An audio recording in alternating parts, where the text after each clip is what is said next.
अहो इतकंच ना, काहीतरी हेल्दी खायचंय, मग हे हाय प्रोटीन सोया कटलेट तुमच्यासाठी, ज्याची चव आहे आरारारा खतरनाक.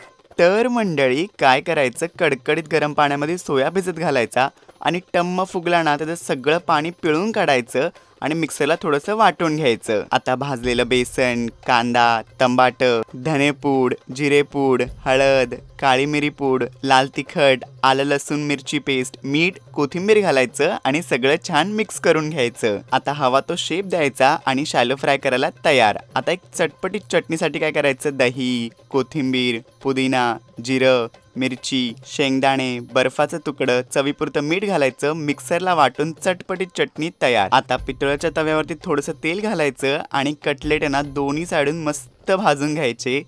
गॅरंटी देऊन सांगतो, लहान मुलांपासून मोठ्यांपर्यंत सगळ्यांना आवडेल.